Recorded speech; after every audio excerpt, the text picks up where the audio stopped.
Hello po, magandang araw po sa inyo pong lahat. So, ngayon po ay ituturo ko po sa inyo kung papaano po natin i-connect ang ating um, devices. So, for this time, ito pong ating desktop PC sa router. Kung papaano po natin siya i-connect at kung papaano po natin malalaman kung meron po tayong connection na natatanggap mula sa ating router. Ano po? So, para alam natin kung paano i-troubleshoot just in case magkaroon po ng error at the end. So, una po, we should connect our desktop PC to the Ethernet port of your router using a straight-through cable. So, i-connect po natin ang ating PC sa router natin sa kanyang Ethernet port. Just to give you an idea po, sa router po natin, sa likod po ng ating mga router, makikita po natin dyan, may maraming mga port. Merong 4, merong 5 port. At meron po doon sa mga port na yon na naka-reserve para sa internet. Hindi po yon ang gagamitin natin. Ang gagamitin po natin is yung Ethernet, hindi po internet. So magkaiba po yun, internet, internet, and Ethernet port. So doon po tayo magko-connect sa Ethernet port ng ating mga router. Sa Ethernet port po nila using a straight through cable. Then second po, make sure that you have set your IP address to automatic.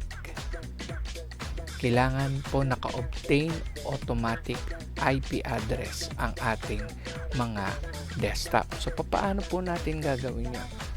So, let me show po sa inyo kung paano po natin gagawin yung ating pagsiset ng automatic IP address. So, ganito po sa ating pong sa ating pong search bar, or pwede pong window R. So window R, pagka nag-press po tayo ng window R or run, lalabas po itong box na to, and then ang itatype lang po natin is ncpa.cpl para po directly, ito po yung ginagamit ng shortcut, para po directly ma-check natin ang ating Ethernet settings. Ayan po. So, as we press that, ito po yung lalabas. So, ito po yung aking Ethernet port, then properties. So, makikita po natin yung IPv4 natin.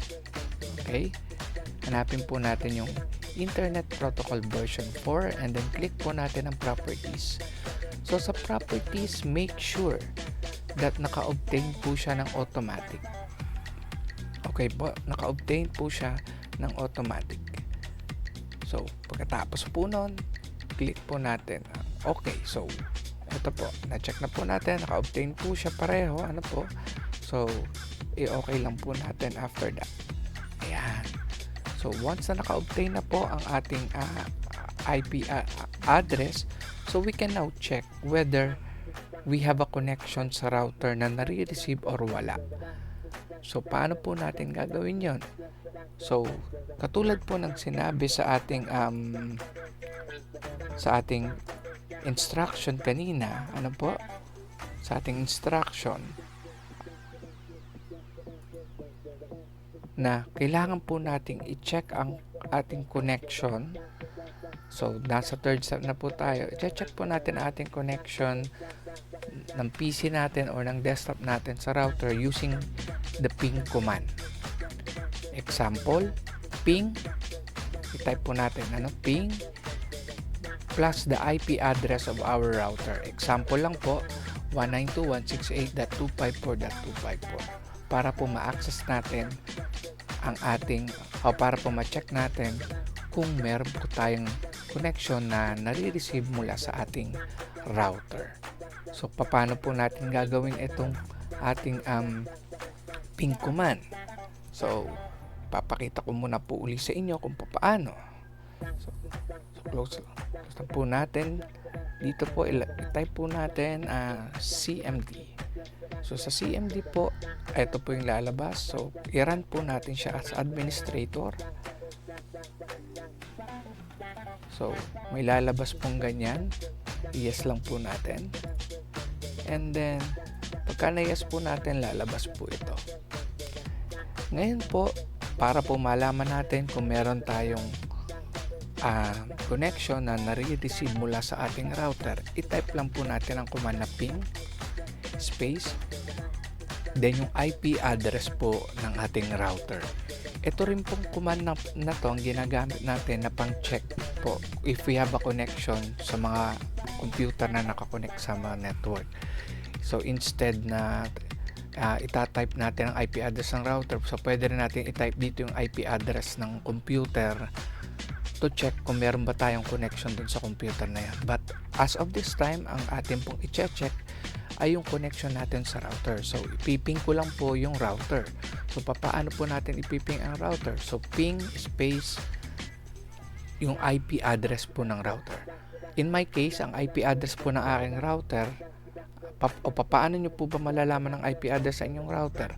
So type lang po ninyo IP before po natin iping. So type lang po natin yung command na IP config space /all. So dito po makikita po natin yung hanapin po natin yung Ethernet adapter. So on my case, ito po yung aking Ethernet adapter. Ayan. So hanapin po nyo ang default gateway. Ayan po, default gateway or DHCP server natin. Ayan. So makikita po natin 192.168.254.254. So ibig sabihin po, ito po ang IP address ng aking router, kung ano po yung aking DHCP server at default gateway. Ano po?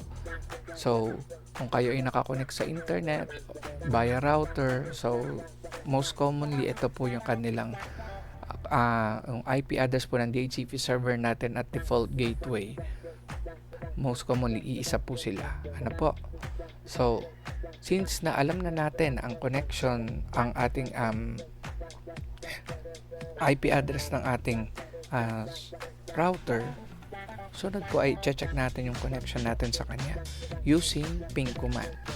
Katulad ng nasabi ko kanina. So, ping space 192.168.254. So, after po niyan, i-press lang po natin ang enter. So, ping space 192.168.254.254. Ito po yung IP address ng router ko on my case. So, as I press enter po, kailangan po may marireceive siyang connection. So, ito po.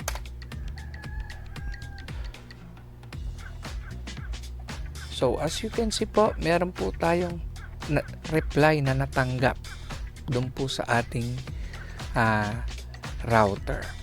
Ayan po. So, ibig sabihin po, we are connected to our router. So, meron pong connection na binibigay sa atin ang ating router. So, ayun lang po. Hanggang sa muli.